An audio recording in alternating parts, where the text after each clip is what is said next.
Padre, del Hijo y del Espíritu Santo. Amén. Espíritu Santo, te pedimos que nos abras el entendimiento, que dispongas nuestro corazón para escuchar la palabra que viva, palabra que nos transforma. Te pedimos disponer toda nuestra persona para estar aquí y para adentrarnos en el misterio que hoy nos quiere revelar. Amén. En nombre del Padre, el Hijo y el Espíritu Santo. Amén.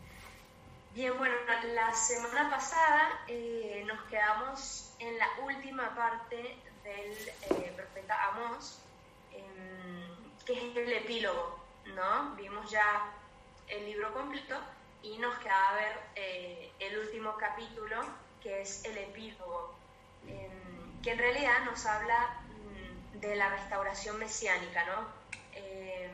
Es decir, después de todo lo que el profeta había dicho en nombre de Dios, nos deja dos oráculos. Se está cortando.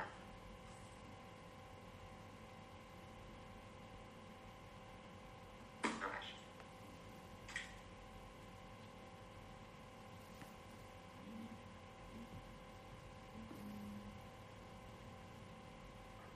Vamos a cambiar de red. Un momento.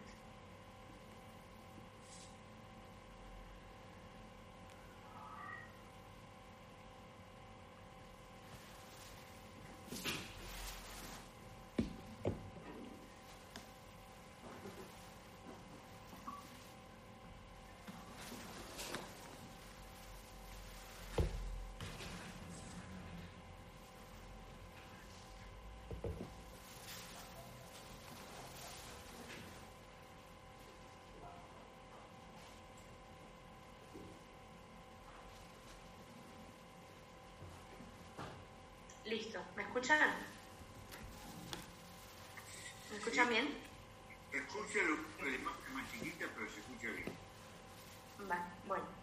Entonces, como les decía, Amós termina con con un epílogo que habla de dos oráculos de carácter mesiánico, es decir, después de toda esta conversión que se le estaba pidiendo a Israel, de todo el tema que no terminaban de convertirse, siempre los profetas terminan con un carácter de esperanza, ¿no? Te abren una esperanza que en el fondo es el carácter mesiánico, es decir, este Salvador que vendrá a liberarnos de todo aquello que nosotros por nosotros mismos no estamos pudiendo, ¿no? Constantemente se le ve a Israel caer y caer y caer, y entonces al final los profetas generalmente terminan con una apertura de esperanza, de decir, bueno, tranquilos, que ya vendrá aquel día en donde se restablecerá la cabaña caída de David, ¿no? Que en el fondo la cabaña de caída de David somos cada uno de nosotros. Sí, es el pueblo de Israel, sí, es la iglesia, pero también somos cada uno de nosotros, ¿no? Donde al final siempre habla que la victoria definitiva será de Dios en nosotros, ¿no? En este caso en Israel. Y justamente el primer oráculo habla de esto. Se introduce con las palabras aquel día, ¿no? Ese día, el que vendrá, se anuncia el restablecimiento de la cabaña caída de David, junto con la victoria de Israel sobre los edomitas, que eran enemigos tradicionales de Israel. Recuérdense que Edom es el pueblo que viene de Esaú, es decir, justo está Jacob y está Esaú. De Jacob salen las 12 tribus y de Esaú fue el tema de la primogenitura y son los hermanos separados y todo esto. Bueno, habla sobre la victoria definitiva de Israel. De nuevo, no lo interpretemos como Israel que viene a aplastar a Edom, sino esta alianza de Israel triunfa sobre cualquier tipo de enemistad con otros pueblos, ¿no? Y el segundo oráculo, que comienza con las palabras mirad que vienen días, ¿no? Siempre habla igual, es la misma terminología con la que habla Jesús, ¿no? Vendrán días, ¿no? Vendrán días, y Amós promete que vendrá una gran prosperidad después del retorno del exilio y la posesión del país para siempre. Por eso constantemente los judíos perciben que, bueno, ya vendrá ese día, porque para ellos Jesucristo pues no. Y por eso ahora hay toda una restauración de Israel como nación, ¿no? Y entonces se intenta de volver a la lengua original en hebreo, y muchas cosas que Israel en la actualidad está tratando de hacer, la reconstrucción de un tercer templo, pero pues no se puede porque ahí está la mezquita musulmana, con lo cual entraría en guerra los musulmanes con los judíos, y por eso siempre hay una tensión en Tierra Santa, ¿no? Porque los judíos consideran que la restauración de Israel vendrá por la posesión de la tierra prometida en Jerusalén y demás. Bueno, con esto se acaba el libro de Amós, y tenemos que entender también que el libro de Amós tiene un estilo brusco, ¿no? Hay que entender que esto es en el contexto, debido al contexto social en que él profetizó, ¿no? Amós venía de un ambiente muy distinto al de las clases altas de la sociedad, a las cuales él iba a profetizar, y estas clases altas se mostraban arrogantes, impenitentes y sin disposición alguna a escuchar el mensaje de conversión de Amós. Y Amós venía de una posición social más modesta, y por eso él tuvo que ir en contra de ese ambiente, rompiendo esquemas establecidos. Por eso tiene una forma bastante brusca, bastante directa, de denuncia y demás, ¿sí? Pero hay que entenderlo en el contexto histórico que esto se presentó, ¿no? Bien, luego tenemos el mensaje teológico de Amós, ¿verdad? ¿Qué nos viene a enseñar particularmente Amós sobre quién es Dios? ¿Sí? Esto vendría a ser, ven que todos los libros siempre los acabamos diciendo, bueno, ¿cuál es el resumen? ¿Cuál es el mensaje teológico, no? Es decir, ¿qué nos aporta este libro en cuanto al conocimiento de Dios? ¿Sí? Que en el fondo las escrituras nos vienen a presentar a Dios para que lo podamos conocer. Este proceso de conversión que nosotros tenemos que hacer, como lo hicieron los propios apóstoles cuando Jesús les pregunta, bueno, ¿quién dice la gente que soy yo? ¿No? Un poco, bueno, a ti, ¿quién te hablaba de Dios? Bueno, mi sacerdote, las monjitas de mi colegio, mi mamá, mi papá, quien sea, ¿no? Yo he conocido a Dios de oídas, a través de catequistas, de personas que me han hablado de Dios y demás. Y ese es mi primer acercamiento hacia Dios. Pero luego Jesús le pregunta, bueno, muy bien lo que dicen los demás, pero ¿quién dices tú? ¿No? Y entonces, bueno, ya la pregunta es directa, ya no es que me han dicho mis sacerdotes. ¿Se sigue cortando? ¿No? Creo que eres tú, Eloisa. Bueno, que me han dicho mis sacerdotes, mis papás, mis familiares, no sé, el obispo, lo que sea, ¿no? Es, bueno, tú, ¿qué relación personal tienes tú con Dios? ¿Cómo lo has conocido tú a Dios? ¿Quién es Dios para ti? ¿Qué imagen tienes de Dios? ¿No? Pero ahí no basta llegar ahí, porque todavía nos estaríamos moviendo en un campo muy subjetivo, mi percepción de Dios.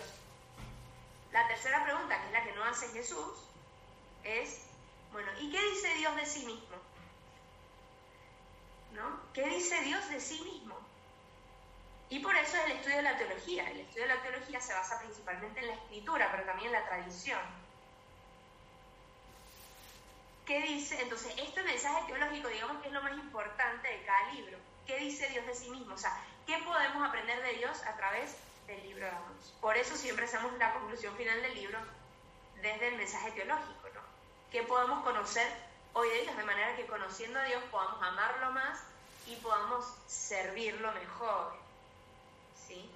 Solo a quien conocemos lo amamos, ¿sí? A cualquier ser humano que nosotros, si realmente conocemos en profundidad a la persona, la terminamos queriendo. Incluso aquellas personas que nos caen un poco mal, cuando las conocemos, cuando sabemos el por qué actúan así, cuando conocemos su historia, sus heridas, las que empezamos a querer, incluso los enemigos más férreos, ¿no? Hace poquito escuchamos el testimonio, algunos aquí, de Inmaculée Ilibagiza, que es esta mujer que tuvo un sufrimiento tremendo. Ella es de Ruanda y vino a dar su testimonio aquí al colegio, y tiene un libro que se llama Sobrevivir para contarlo. Muy buen libro, se los recomiendo ampliamente. Ayer me lo acabo de terminar, espectacular el libro. Habla de su propio testimonio, que es que ella estuvo 90 días encerrada en un baño de 1 metro por 1,20 con 8 personas más. No entendemos cómo ella pudo caber ahí, ¿no? Con 8 personas, 90 días y sin poder hablar, porque si hablaban se daban cuenta los perseguidores que estaban ahí. Bueno, el cuento corto, se los recomiendo, pero el cuento corto es que ella en un momento dado se encuentra con la persona que mató a sus papás. Y se encuentra ojo, cara a cara, ojo, viéndose a los ojos, ¿no? El autor es ella misma, Immaculée Ilibagiza. Es su historia, ¿no? Ella misma lo escribe. Solo vivir para contarlo. Y ella dice que al conocer a esta persona, al ver a los ojos, ella la perdonó. ¿A qué voy con esto? Que cuando yo conozco al otro, el conocimiento es amor. El amor es conocimiento, ¿no? Entonces la única manera que nosotros lleguemos a amar a Dios es que lo podamos conocer cada vez más. No según nuestra impresión subjetiva, la experiencia subjetiva que nosotros podamos tener de Dios. Hay un libro que creo que se los recomendé la otra vez, que es de los hermanos Lin. Uno es jesuita y otro es casado, y ellos tienen muchos libros sobre sanación, muchos, muy buenos. Ahora me estoy leyendo uno que es muy bueno, ya me he leído varios de ellos, y este se llama, solo lo conozco en inglés, seguro está en español, se llama Good Goats Healing Our Image of God. Buenas cabras sanando nuestra imagen de Dios. Ahí se los mando. Y es de los hermanos Lin. Este libro habla precisamente sobre las distintas imágenes que nosotros tenemos de Dios, ¿no? De repente mi papá fue un hombre, no sé, por ponerles un ejemplo, no es mi caso, pero un hombre, no sé, muy autoritario, muy duro. Entonces la imagen que yo tengo de Dios es de un Dios autoritario, duro, ¿no? O de repente el sacerdote de mi pueblo, de donde yo vivía, era, no sé, de cualquier tipo, y él me habló de cualquier forma de Dios, y ese es el Dios que yo tengo, ¿no? Esa es la imagen que yo tengo de Dios, un Dios que es castigador, un Dios que no le importa mi vida, un Dios lejano, un Dios que, bueno.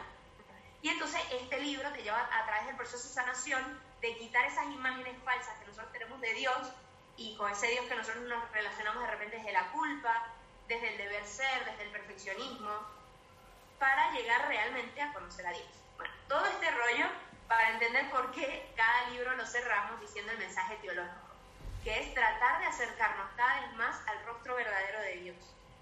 ¿Quién es Dios?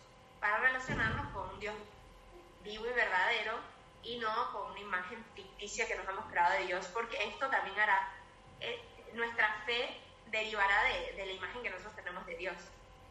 Si nosotros vamos a misa por cumplir, por miedo, porque no vaya a ser que nos vayan a mandar al infierno, bueno, esa es la imagen que yo tengo de Dios.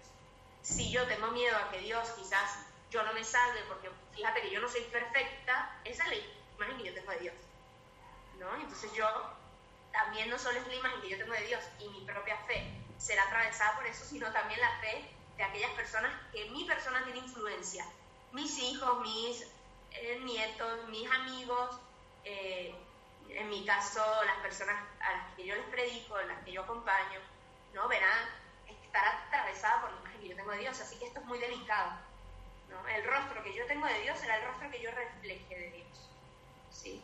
Del que yo hable, pero también del que yo refleje.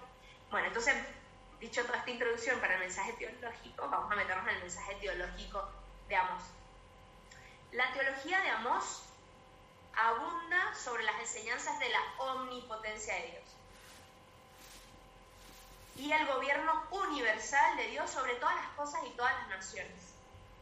Y es decir, que Dios, o sea, la teología de Amós nos indica que Dios no es un Dios solo para Israel, sino que es un Dios para todas las naciones, es un Dios universal, que si bien elige un pueblo, pero que todos están llamados a una justicia social, seas tú del pueblo elegido o no. Y todo el mensaje de Amós está relacionado con la justicia divina. Y ustedes me podrán decir, uy, pero bueno, eso es un matiz de Dios. pero ¿y la misericordia? Y que Dios es Padre y que es cercano. Bueno, por eso nos leemos la totalidad de la Biblia, porque nadie es capaz de, en su teología, mostrarnos la totalidad de Dios. Por eso no hay que absolutizar ningún libro. Ningún libro de la Biblia tiene mayor importancia que otro. ¿Sí? Ninguno podemos decir, bueno, aquí está el resumen completo de quién es Dios. No podemos querer atrapar a Dios. Ningún profeta lo quiso hacer, ningún evangelista lo quiso hacer. No lo queramos hacer nosotros. Incluso en la Biblia, conociendo la profundidad, tampoco, bueno, cuando yo termine el curso de Biblia ya yo voy a conocer a la perfección a Dios. No. Como Dios es infinito, es insondable, siempre podemos seguir conociendo a Dios. De hecho, esta imagen ficticia que tenemos del cielo como un momento de contemplación en donde podamos conocer a todo Dios, y entonces qué cielo tan aburrido, ¿no? Como estático, como yo contemplando a Dios, estático y ya conociéndolo en su totalidad, ¿no? Decían los padres de la iglesia que eso sería un cielo como estático, pasivo, ¿no? Y al contrario, precisamente porque Dios es infinito, el cielo será dinámico, porque siempre podamos conocer un poco más de Dios, enamorarnos un poco más. Siempre estaremos en movimiento, ¿no? No estará estático así, una contemplación. De hecho, hay dos imágenes del cielo, ¿no? La visión contemplativa de Dios, pero también el banquete, el festejo, ¿no? El banquete. A mí me gusta más esta imagen del cielo como un banquete, porque compartimos con los otros y con Dios. Dios no nos puede hacer querer aquí a muchos seres humanos que luego perderán su importancia en el cielo y solo seremos Dios y yo. Si Dios nos ha hecho amar a tantas personas en el mundo, será porque en el cielo compartiremos el festejo con ellos, ¿no? El festejo de la contemplación divina. Pero bueno, entonces, mientras tenemos un Oseas que nos va a hablar de Dios desde su misericordia, desde su fidelidad, desde un Israel que ultraja el amor de Dios, Amós nos va a mostrar más bien una contemplación de Dios desde el mal, desde un Dios que reclama la justicia por el mal cometido. ¿Sí? Entonces, Amós también nos va a poner de relieve la misericordia de Dios. Recuérdense todo este capítulo que vimos, que Dios enviaba castigos medicinales y decía, pero ustedes no se convirtieron a mí. Aunque yo hice esto, ustedes no se convirtieron a mí. Aunque yo hice esto otro, ustedes no se convirtieron a mí. Entonces nos muestra la misericordia y la paciencia infinita de Dios, que no se cansa de llamarnos a la conversión, pero nos va a hacer un mayor acento en el tema de la justicia. ¿Sí? Bueno, primer punto, la justicia de Dios, el día del Señor. Este es un tema central en Amós, el anuncio del juicio divino, y lo hace a través de esta expresión, ya vendrá el día del Señor. Fíjense que la palabra día es una unidad de tiempo, así como lo es semana, mes, año, hora, minuto. Es una unidad de tiempo. ¿Quién utiliza una unidad de tiempo para decir, aún no ha llegado mi hora? Jesús. Pues entonces hay un paralelismo entre ya vendrá el día del Señor, y Jesús que dice, aún no ha llegado mi hora. Día es mucho más amplio que hora, por lo tanto habla de la inminencia de la llegada del tiempo del Señor. Cuando es Jesucristo habla de hora porque Él mismo ya habla de la inminencia de la llegada del momento donde vendrá el Señor a actuar. ¿Sí? Esta hora del Señor la utiliza mucho Juan en su Evangelio. Constantemente habla de no ha llegado mi hora, ¿no? Cuando es las bodas de Caná, no ha llegado mi hora, ¿no? Cuando Jesús les estaba predicando a los apóstoles, no ha llegado mi hora. Bueno, esta es una alusión a este día del Señor que se va a ver constantemente en los profetas. Este día del Señor hablaba de la intervención divina de Dios y siempre tenía un significado positivo. Pero Amós viene a dar una interpretación nueva. Recuérdense que para ellos tenía un significado positivo porque indistintamente de lo que el pueblo hiciera, vendría el día del Señor y Dios aplicaría su justicia a los otros pueblos, no a ellos, ¿no? ellos se sentían a salvo porque ellos eran el pueblo elegido, entonces ellos podían hacer desastres, ser incoherentes y demás, porque el día del Señor vendría como castigo para los demás.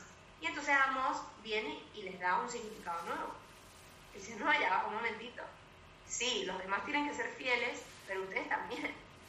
No se crean a salvo porque son los hijos de papi y mami, ¿no? Ustedes son los primeros que deberían actuar en consecuencia. Tienen una mayor responsabilidad, de hecho. Entonces, este juicio divino recaerá sobre todas las naciones, porque todas están sujetas al dominio y a la justicia de Dios, como se los comentaba la semana pasada a través de este texto que sacó la Comisión Teológica Internacional de la ley universal, esta ley natural como la ética universal, que nos debe regir a todos, ¿no? Que no hay un relativismo absoluto de qué se debe hacer y qué no, ¿no? Por lo menos hasta la fecha todavía seguimos manejando que, por ejemplo, el maltrato o el abuso a menores es algo que no debería ser aceptado en ningún caso. Y este absoluto moral nos indica que hay una verdad. Porque si no hay verdad, bueno, depende, en África está bien que abusen a los menores. No. En ningún lugar, de ninguna cultura, de ninguna manera, está bien que abusen a los menores. Hasta hace poco, la muerte de un inocente era algo inconcebible, era algo que estaba mal en todo caso, en toda situación. Desde el momento y punto en que empezamos a validar el aborto como algo posible y legal, ya este absoluto moral lo eliminamos. Porque no hay una verdad objetiva sobre no matarás al inocente. ¿Quién más inocente que un niño en el vientre de su madre? Bueno, este tema de los absolutos morales son importantísimos, porque sobre ellos se sustenta la base de que hay una verdad objetiva indistintamente de la cultura o de la procedencia. En el momento y punto donde empezamos a desfigurar o a quitarle la verdad a estos absolutos morales, a partir de ahí empieza a entrar el relativismo absoluto y no hay verdad de nada.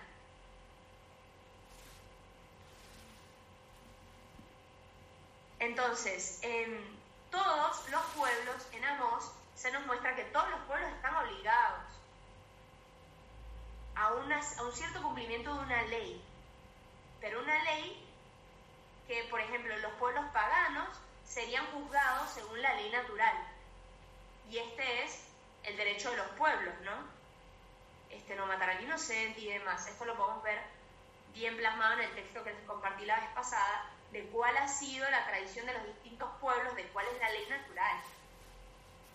Hay una ley natural, hay un conocimiento, una preconcepción de algo que nos aplica a todos por igual, solo por el hecho de ser seres humanos, indistintamente de dónde vengas, de qué cultura. Bueno, hay gente que dice que no. La Iglesia, y no solo la Iglesia, sino muchas otras instituciones, siguen sosteniendo que sí. Y en el momento y punto que sostenemos que no, significa que no hay ninguna verdad objetiva. Punto. Y esto es muy delicado. De hecho, estamos en la época de la posverdad. Así lo definen muchos filósofos. De hecho, si quieren ver una película que esto de una manera bien dantesca, la verdad, nos muestra esta crisis de la posverdad. Es una película que yo la verdad que no recomendaría primeras, pero si quieren ver este tema, está interesante. Se llama Don't Look Up, no mires hacia arriba. Una película que se hizo muy famosa en su momento en Netflix. Pero la tienen que ver desde ahí, desde el tema de la posverdad, donde ya no hay ninguna verdad, nadie cree en nadie. Es el absurdo más absurdo, ¿no? Es absurdo sobre absurdo. Muy interesante los diálogos de Leonardo DiCaprio, que es el protagonista de la película, varios diálogos o varias expresiones que él usa en cuanto si la vemos con este matiz, ¿no? Desde la posverdad. Es una película interesante en ese sentido, de decir, hemos llegado al absurdo de lo más absurdo de todo, ¿no?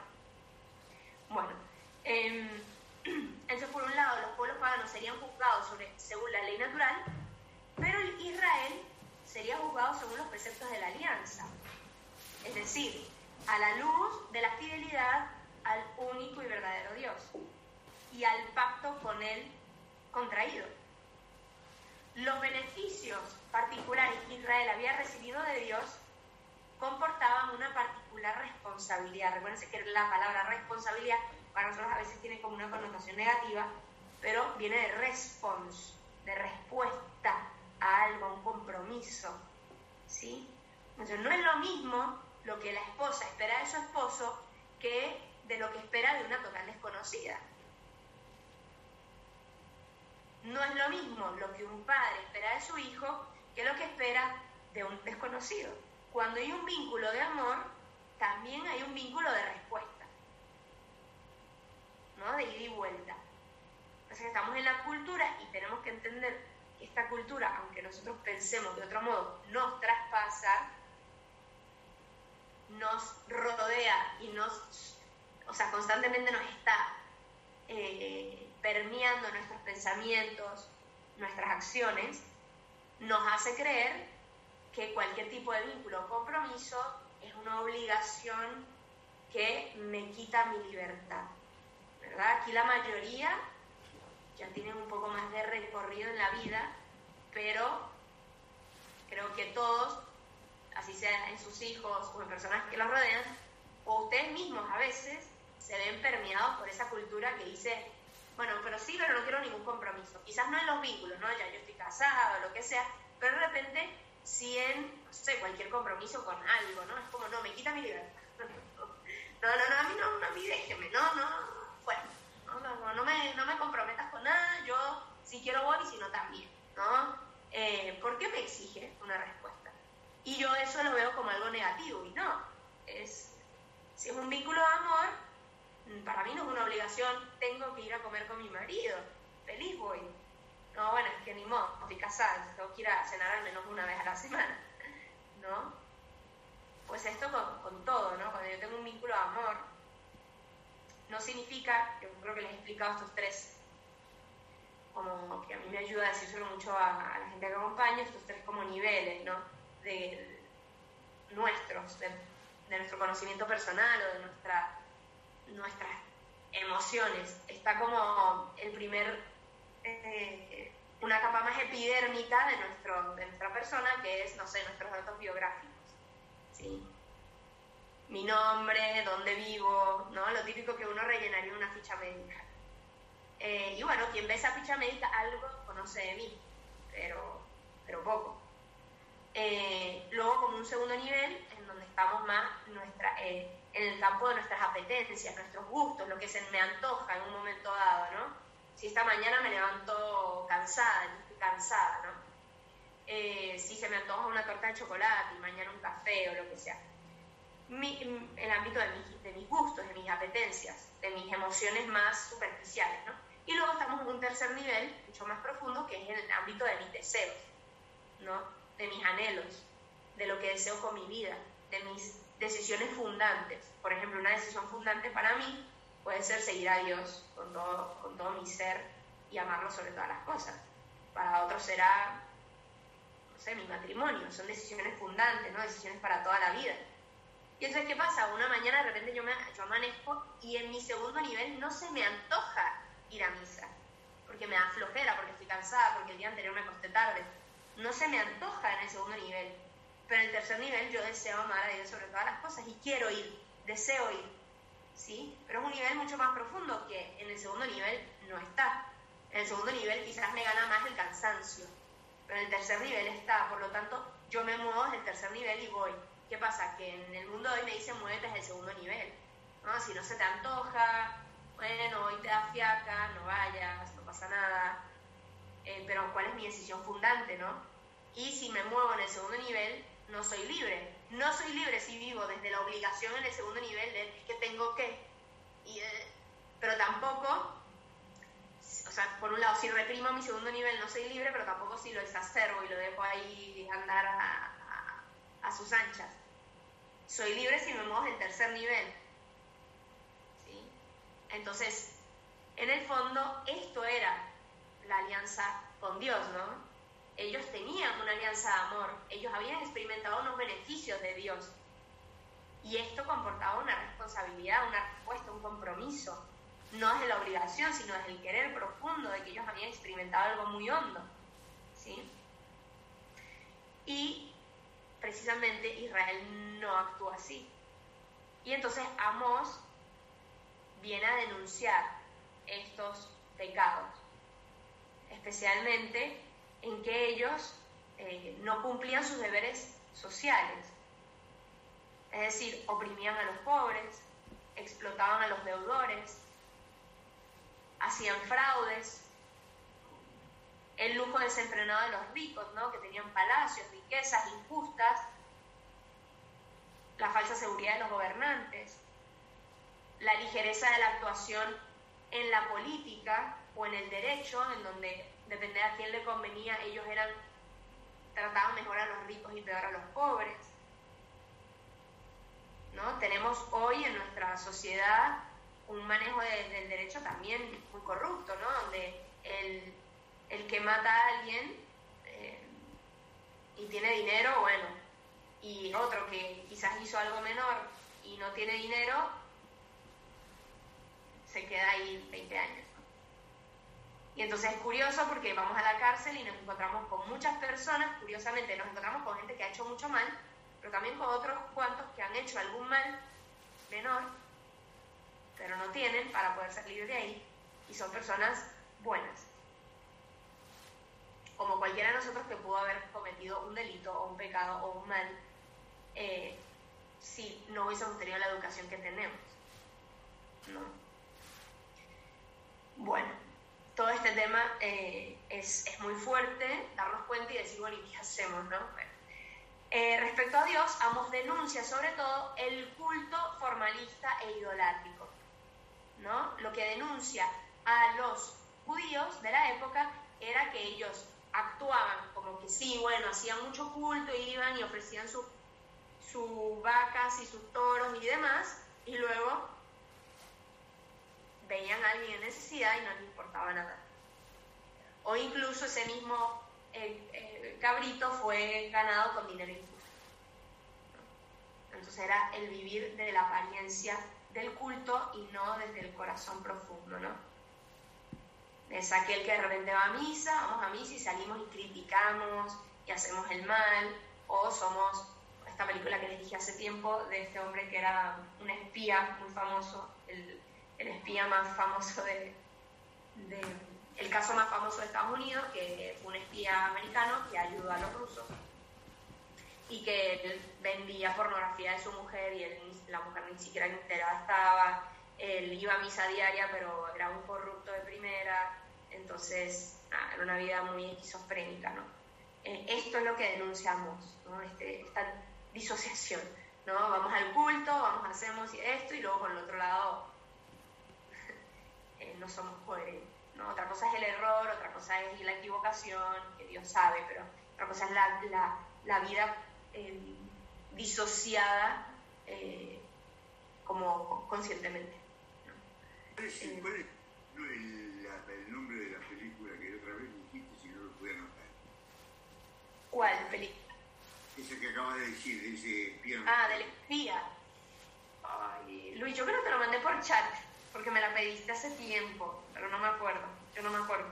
Te explico, se me borraron todos los chats de todo, no sé por qué. Y ahora tuve que pedir a mi nieta que me empiece a qué sé.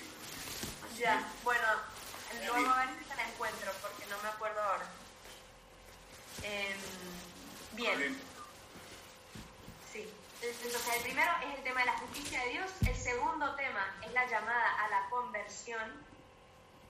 Y con esto, el elemento clave que tenemos para conocer de Dios es su paciencia infinita. Su paciencia es nuestra salvación. Yo siempre tengo esa frase muy presente en mi vida, ¿no? Tu paciencia, Señor, es mi salvación. Infinita paciencia, ¿no? La paciencia de Dios se manifiesta en las continuas llamadas a la conversión, ¿no? Los llama constantemente a la conversión e incluso les envía castigos medicinales, ¿no? no con nuestra forma de pensar, de nosotros cuando castigamos a alguien porque queremos descargar nuestra ira, sino para que se convierta la persona. Y esto lo expresa claramente en estos estribillos que han armado y no se convirtieron a mí, y no se convirtieron a mí, ¿no? Constantemente. Y también a través de esa predicación de Amós que decía, busquen a Dios y vivirán, busquen al Señor y vivirán, ¿no? Busquen el bien y no el mal. Y esto se repite también cuando Amós intercede por el pueblo y muestra la intención de Dios de perdonar. Él tenía el deseo de perdonar, pero ante la resistencia del pueblo a sus palabras, el perdón se había hecho imposible. Y esto, nos vamos un momento a Mateo 12:31, y quiero que alguien lea ese pasaje, para que a la luz de Amós podamos entender lo que dice Jesús en Mateo 12:31. Quien lo tenga me dice.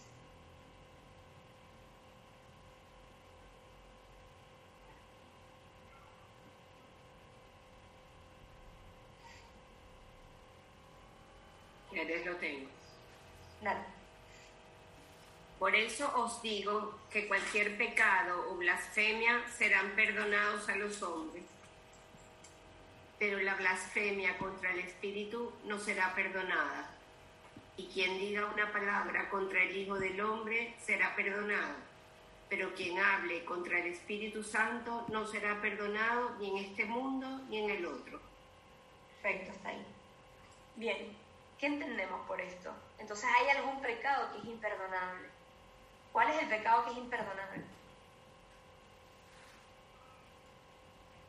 Ahí habla de la blasfemia, porque habla en contra del Espíritu Santo. Sí, pero a la luz de lo que estamos viendo, en realidad, ¿cuál es el pecado imperdonable? El que va en contra de Dios. Sí, pero tiene un matiz.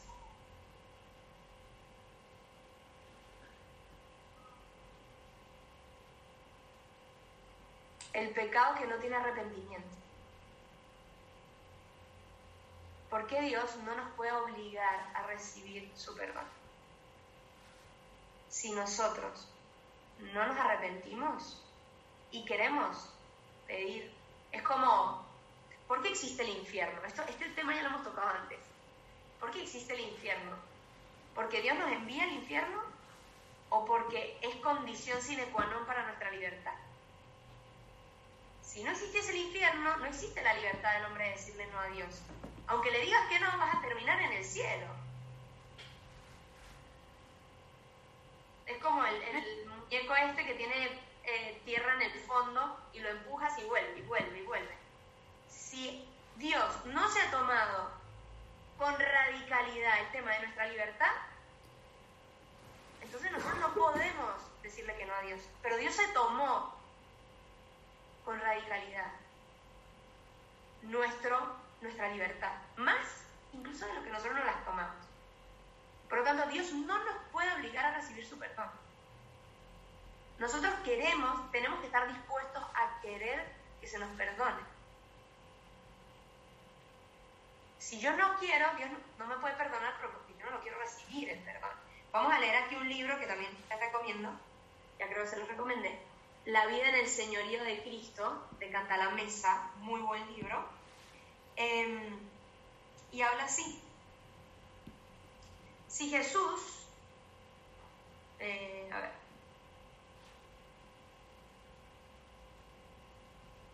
bueno, voy a leer un tramo amplio de una página, pero que está muy bueno. El segundo paso para poder recibir el perdón de Dios es arrepentirse. Los Hechos de los Apóstoles cuentan que al oír aquella terrible acusación recordada antes, ustedes han crucificado a Jesús de Nazaret, los presentes se sintieron con el corazón traspasado y preguntaron a Pedro y a los demás apóstoles, ¿qué tenemos que hacer, hermanos? Pedro les contestó, arrepiéntanse. Esto está en Hechos 2:37, ¿no? Es cuando Pedro les acusa y directamente le dice, ustedes son los que crucificaron a Jesucristo.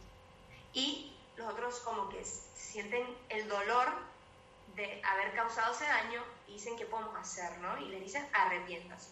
Un poco más adelante, en el mismo libro de los Hechos de los Apóstoles, encontramos algo que nos hace pensar mucho. Pedro repite el mismo tipo de discurso ahora ante el Sanedrín. Antes había sido ante el pueblo, ahora es ante los fariseos. El Dios de nuestros padres resucitó a Jesús, a quien ustedes asesinaron colgándolo de un madero. Pero esta vez la reacción de la gente es muy diversa. Exasperados por esta respuesta decidieron acabar con ellos. Los primeros sintieron dolor y se quisieron arrepentir. Los segundos se enojaron más y los quisieron matar. No pudieron matarlos, pero luego mataron a Esteban. ¿Se acuerdan? El primer mártir. Matan a Esteban, precisamente porque Esteban pasó lo mismo, ¿no? Con él. Esta comparación nos hace ver cómo, ante la palabra de Dios que nos reprueba de nuestro pecado, se pueden tomar dos caminos opuestos, o el del arrepentimiento o el del endurecimiento. De los 3.000 que escucharon a Pedro, los primeros, el día de Pentecostés se dice que se arrepintieron, que se sintieron tocados en lo profundo de su corazón. También de los del Sanedrín, los fariseos, que escucharon a Pedro y a Esteban, se dice que fueron tocados en su intimidad, que se estremecieron en su corazón, pero de resentimiento, no de arrepentimiento. Ahí se sitúa el pecado contra el Espíritu Santo, del que Jesús dice que nunca será perdonado, el que acabamos de leer en Mateo 12. Este consiste precisamente en el rechazo a aceptar el perdón del pecado que pasa por el arrepentimiento. Y dice Juan Pablo II, si Jesús dice que la blasfemia contra el Espíritu Santo no puede ser perdonada, ni en esta vida ni en la futura, es porque ese no perdón de Dios va unido intrínsecamente como a su causa, o sea, la causa del no perdón de Dios es a la no penitencia, al rechazo radical de convertirse, al arrepentimiento. Estamos ante el misterio de la libertad humana, que puede decidirse o por Dios o por sí misma. Este hecho nos debe infundir temor y temblor. La alternativa, en efecto, también está abierta ante nosotros. También nosotros podemos encaminarnos hacia un lado o hacia otro, ¿no? Entonces, de esto es lo que habla Amós. Dios estaba dispuesto a perdonar, pero el pueblo no se quiso convertir. Y por lo tanto, Dios no podía obligar a recibir el perdón. Es lo que nos pasa también a nosotros. Si yo me peleé con alguien y yo le pido perdón, si ese otro no quiere recibir mi perdón, el vínculo se rompe. El perdón, de hecho, la etimología del perdón viene dar algo valioso, el don, perdón, dar algo que es muy valioso. Si el otro no me lo recibe, ese perdón, ese don no fue don, fue desperdicio, cayó en el piso, se desperdició. Tiene que ser recibido por un otro. Bueno, entonces por eso Dios no pudo perdonar al pueblo, pero no porque en el corazón de Dios no había deseo de perdón, es porque en el corazón del pueblo no había deseo de ser perdonado.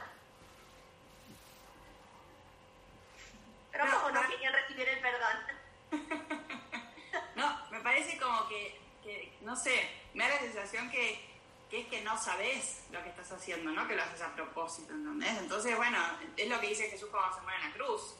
Perdonados porque no saben lo que hacen. Claro, bueno, sí. Ahora, me cuesta un montón creer que sabiendo lo haces a propósito. El demonio. Sabiendo, lo eligió. Perdón, Luis. Sabiendo que Agustina, justo sabiendo que estaba diciendo Agustina algo y no terminé de comprender lo que decía ella. Agustina, estaba diciendo sabiendo que, ¿qué es lo que quería? No, siendo consciente de lo que estás haciendo, de negar a Dios, o sea, igual lo seguís haciendo. Eso me parece que en el fondo es que en el fondo no sé lo que estás haciendo, más que nada. No sé, ahí. Bueno, me cuesta. Sí, hay teólogos que basados en ese planteamiento dicen que el infierno existe pero está vacío. Porque no hay nadie no hay nadie que en su pleno como conocimiento pueda optar en contra de Dios, ¿no? No hay nadie, eso creen algunos teólogos, ¿no? Otros teólogos dicen que puede ser que sí, que ni idea. Pero nadie, fíjate qué curioso, que en la historia de la Iglesia se canoniza a la gente y se dice quiénes están seguros en el cielo, pero la Iglesia jamás ha dicho quiénes están seguros en el infierno. De eso no se pronuncia. De hecho, cuando se les pregunta, y bueno, y Judas, ¿no? Como que el peor de los pecadores, ¿no? No sabemos. Pero vos dijiste recién una cosa, el infierno es porque aún en el uso de la libertad, en la negación total de la libertad, por el sentido bien, termina dando el infierno. Y Dios en la Biblia, no Dios, en la Biblia está la palabra infierno, compare el infierno, demonio, de todo. Si no estuviera, si bien en el Evangelio no lo nombra, no lo menciona, pero está en la Biblia varias veces la palabra. No, el infierno existe, eso no hay ninguna duda. De hecho, sí. Ojo. Por eso, disculpa, por eso te digo que todo eso, tácitamente, directo o indirectamente, todo eso existe en el sentido que ya está escrito. Nadie, yo creo que nadie lo duda, digamos, que tiene una cierta formación en este Bueno, te diría lo contrario. He escuchado a varios sacerdotes decir que el infierno no existe y el demonio tampoco. Con lo cual, están negando principalmente la palabra de Dios y la palabra de Jesús, ¿no? Porque efectivamente Jesús de manera directa, ni siquiera implícita, explícitamente nos dice que el infierno existe. Ahora, nadie nunca, por lo menos de la Iglesia, bueno, validado, puede salir algún loquillo a decirlo, ha afirmado que hay alguien en el infierno. Eso, la Iglesia no hace eso, nunca ha dicho eso, ni Hitler ni nadie. Se restringe a hablar de eso. Lo que sí dice es que el infierno tiene que existir para que pueda existir la plena y absoluta libertad, aparte de ser palabra de Dios. O sea, Jesús dijo que el infierno existía, ¿no? Más allá. Que ahora contaba Lázaro que le dice, las llamas eternas y lo consumían, y dice, dile a mis hermanos para que no vengan acá, y ahí lo está tácitamente diciendo, que estoy en el infierno y que no vengan los demás. Aunque así sea, era eso, Jesús dice, tampoco eso, ya les mandé a los profetas para que le digan. Y si no lo escucharon, bueno, jódense, van a terminar igual que vos, Lázaro, ¿entendés? Como el rico, sí, van a tener... Bueno, ese joróbense es palabra de Dios, no palabra de Dios, pero bueno, porque Dios como Padre creo que jamás diría, bueno, ahí los veo, nada, quémense en el infierno, desgraciados. No, esa sería nuestra mentalidad, ¿no? Nuestra mentalidad de yo te lo dije, ahora te la tragas, ¿no? Dios no es así, de nuevo, es nuestra... Pero fíjense que con estas cosas tan delicadas, la típica, ¿no? Haz esto porque si no Dios te va a castigar. Creemos que estamos haciendo bien a los niños enseñándoles eso y creo que no.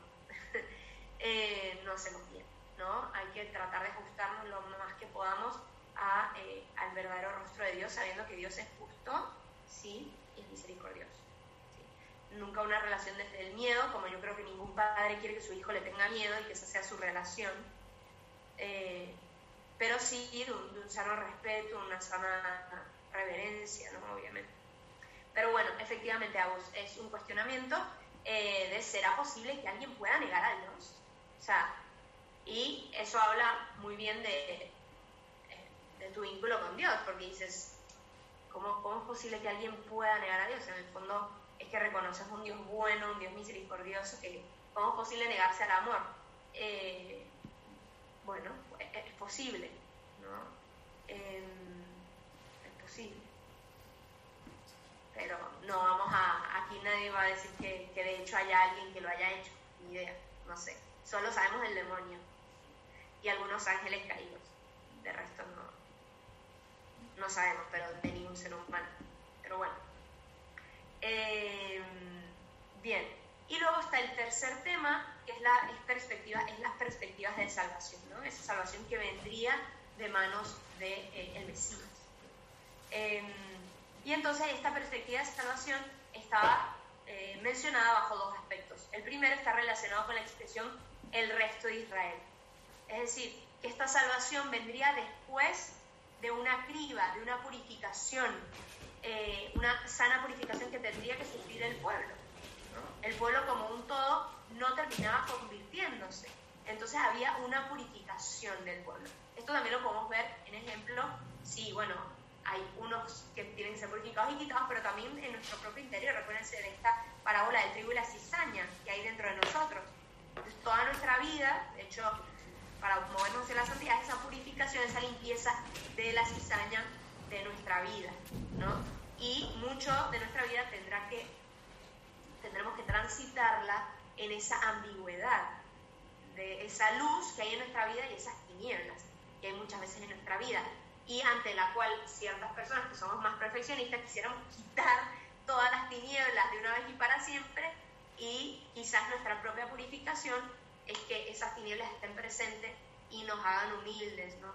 De repente yo soy una persona muy juiciosa, muy dura, y yo quiero tener un corazón más suave, y eso me hace batallar mucho conmigo mismo, ¿no? Precisamente esa batalla, esa lucha, quizás el proceso de purificación que Dios tiene que hacerme transitar, ¿no?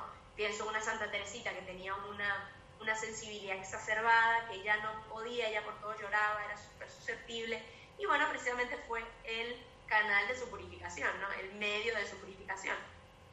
Otro, el que se le llama el divino impaciente, San Francisco de Sales, que era reconocido por su paciencia, su dulzura, y resulta que cuando muere le encuentran el escritorio todo arañado por debajo, porque el pobre sufría una impaciencia y un enojo y una ira, y bueno, y nunca se le fue, ¿no? Pero fue su lucha, su imagen, su purificación, ¿no? Nos pone la Biblia esta imagen del oro en el crisol, ¿no? Y nos ayuda una parábola que la utilizan fuera de la Biblia, no aparece en la Biblia, que es la del platero, ¿no? El platero tiene que colocar la plata en el fuego, en el horno, para ir purificando, ¿no? Para ir quitando las imperfecciones. Y ese fuego es toda esa lucha que nosotros a veces tenemos en nuestro interior, esa quemadura constante contra nuestra propia cizaña interior. Y dice, bueno, ¿y cuándo se sabe que la plata está lista? ¿No? ¿Cuándo sabemos que la plata ya está purificada? Cuando el platero la saca del fuego y ves su imagen en ella reflejada. ¿Y quién es el platero? Dios. Entonces, cuando Dios logra ver su imagen reflejada en nosotros, es que ya la plata está lista, y ahí significa que ya nos fuimos al cielo. Así que en esta tierra no lo veremos, pero poco a poco Dios nos va purificando, ¿no? Entonces habla de este resto de Israel que aplica no solo para el pueblo, sino para cada uno de nosotros, donde tenemos que morir a nosotros mismos, esas impurezas, esos pecados, tenemos que morir a nuestras propias inconsistencias, y quedará un resto de Israel, ¿no? Dice, no haré desaparecer del todo a Jacob, quedará un pequeño resto, ¿sí? Pero que este pequeño resto habrá sido sometido a un proceso de purificación, ¿sí? El reino del norte será exterminado, pero no del todo. Al final vencerá la misericordia de Dios, ¿no? La misericordia de Dios. Y la segunda perspectiva de salvación, aparte de este pequeño resto que tendría que ser purificado, sería la salvación a través de la restauración mesiánica, ¿no? Que es todo este tema de que se reedificará la cabaña caída de David, repararé sus brechas, levantaré sus ruinas, reedificaré los días como los días de antaño y demás, ¿no? Que lo habla mucho en el epílogo. Y este texto en el epílogo habla del resurgimiento de la casa de David, cosa que tenemos que entender que cae el reino del norte, pero luego también cae el reino del sur, que era donde estaba la casa de David, ¿no? Acuérdense que el reino de Judá, donde se mantiene la dinastía davídica, es el sur, y si bien el reino del norte cae en el 722 con la caída de Samaria, el reino del sur cae en el 587. Y Amós ya desde el 760 profetiza que caerá también la cabaña de David.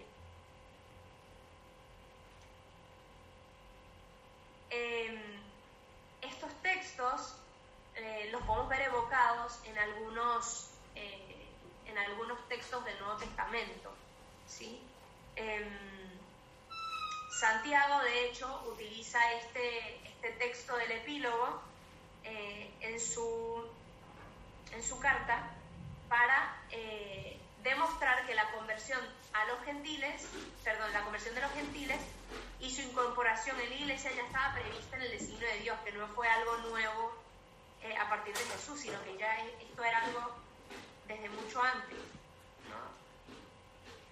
Y bueno, ¿cuál es la presencia del libro de Amós en el Nuevo Testamento? Esto es muy importante porque en esto podemos ver el cumplimiento, ¿no?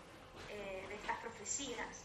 El Antiguo Testamento lo tenemos que ver patente en el Nuevo Testamento, ¿sí? Así como el Nuevo Testamento lo vemos latente en el Antiguo, ¿no? Lo vemos como medio entre líneas. Bueno, en el Nuevo Testamento lo tenemos que ver patente. En Hechos de los Apóstoles, en el discurso de Esteban, en Hechos 7, 42 al 47, vemos que Esteban alude a un texto de Amós, ¿sí? Amós 5, 25 al 27. Hay como un paralelismo en estos textos. Si se fijan, al final de un texto bíblico, si tienen una buena Biblia, aparecen los paralelos, ¿no? O dónde está presente ese versículo en otro libro, ¿no? Entonces eso es interesante a la hora de estudiar la Biblia, ir a esos textos que te dice, bueno, este versículo 25 de Amós, fíjate que en Lucas 10 habla algo, ¿no? Entonces es interesante ver la correlación, ¿no? Entre el Nuevo y el Antiguo Testamento, o incluso entre el Antiguo y el Antiguo, ¿no? Cuando nos hace una referencia a otro profeta o lo que sea. Entonces el texto de Amós es una crítica a los israelitas idólatras que siguieron el culto asirio del ejército del cielo apartándose del Señor, y Esteban lo actualiza aplicándolo a los descendientes, a los judíos que rechazaron a Jesús. Aplica este rechazo del Dios de Israel en el Antiguo Testamento al rechazo que los judíos hacen de Jesús. Y hay algunos que otro paralelismo en formas estructurales y demás entre el libro de Amós y algunos evangelios e incluso algunas cartas de San Pablo. Ahora, son muy escasas las referencias que el Nuevo Testamento hace del libro de Amós. Y a pesar de que es un libro largo, ¿no? Entre los libros de los profetas menores es uno de los más largos, ¿no? Tiene muy poco uso limitado en las lecturas dominicales y en la liturgia de las horas, precisamente por lo poco que se hace alusión en el Nuevo Testamento. ¿Qué pasa? La Iglesia luego, para elegir la liturgia de los domingos, utiliza aquellos pasajes que fueron más importantes en el desarrollo teológico del Nuevo Testamento. Se utilizan los libros del Antiguo Testamento o los pasajes del Antiguo Testamento que más paralelismo tengan o más cumplimiento tengan en el Nuevo Testamento. No porque entonces este libro no sea importante, ¿sí? De hecho, este libro se usa, y hace poquito lo leímos, gran parte del libro, en la lectura que se hace continua de la misa diaria, pero no se utiliza tanto en la lectura dominical. Recuérdense que no todo el mundo, como cristianos, estamos llamados y obligados, recuérdense siempre en la etimología de la palabra obligado, ligado a, por compromiso, por un amor, ¿sí? No como un peso. Bueno. Entonces, los cristianos estamos obligados a la misa dominical y por eso la Iglesia elige las lecturas más importantes para el domingo. De manera que si alguien no va a misa diaria ni lee el Evangelio o la lectura diaria, bueno, más o menos igual agarra el mensaje central de la salvación. Pero no por eso quita importancia obviamente a la liturgia diaria. La liturgia diaria hace el recorrido completo. De hecho, si vamos 3 años a misa, corrido todos los días, nos vamos a leer prácticamente la totalidad de la Biblia, por lo menos lo más importante, ¿sí? Entonces, por eso, debido a esas escasas referencias que el Nuevo Testamento hace de Amós, el libro de Amós no aparece tanto en la liturgia dominical, ¿sí? Esto es como dato curioso. Bueno, y con esto acabamos el libro de Amós y la semana que viene arrancamos con el profeta Oseas. Solo para avisarles que la semana que viene sería la última clase hasta agosto, mediados de agosto, porque yo me voy a visitar a mi familia. Entonces me voy 3 semanas a visitar a mi familia, así que estaré en presencial con una alumna, pero por eso retomamos hasta mediados de agosto, ¿sí? Pero la semana que viene sí hay clase y sería la última, con el profeta Oseas. Preguntas hasta